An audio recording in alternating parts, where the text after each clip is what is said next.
আল্লাহ তাআলা কিয়ামতের দিন সাইয়েদনা নূহ আলাইহিস সালামকে বলবেন, নূহ তুমি কি দাওয়াত পৌঁছিয়েছো তোমার উম্মতের কাছে? নূহ আলাইহিস সালাম বলবেন, হ্যাঁ আমি পৌঁছিয়েছি। এবার নূহের উম্মতকে আল্লাহ জিজ্ঞেস করবেন, এ নূহের উম্মতেরা তোমাদের নবী নূহ কি দাওয়াত পৌঁছিয়েছে?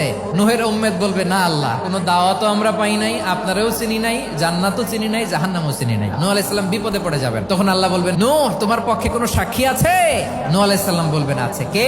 উম্মতে মুহাম্মাদি। তখন আমরা বলবো, আল্লাহ, আল্লাহর নবী নূহ আলাইহিস সালাম তিনি আপনি যা যা বলেছেন ঠিক তা তার উম্মতের কাছে পৌঁছে দিয়েছে। এবার নূহের উম্মতের সাথে আমাদের ঝগড়া লাগবে। তারা বলবে, তোমরা আসছো আমাদের হাজার হাজার বছর পরে, তোমরা কি করে জানলা? তোমাদের সাক্ষী ধর্তব্য হবে না? আমরা তখন বলবো, আমাদের কোরআনে তোমাদের নবীর নামে আল্লাহ তাআলা একটা সূরা নাজিল করেছেন, সূরাতে নূহ। দিন রাত এক করে তোমাদের কাছে তিনি দাওয়াত পৌঁছেছেন, সব আমরা জানি। আমরা যখন বলবো এই কথা, নূহের উম্মত চুপসে যাবে। তখন আমরা সত্য বলেছি কিনা এটা আল্লাহ তাআলা জানতে চাইবে বিশ্বনবীর কাছে। তখন বিশ্বনবী আমাদের পক্ষে সাক্ষী দিবেন। আওয়াজ করে বলেন, আল্লাহু আকবার।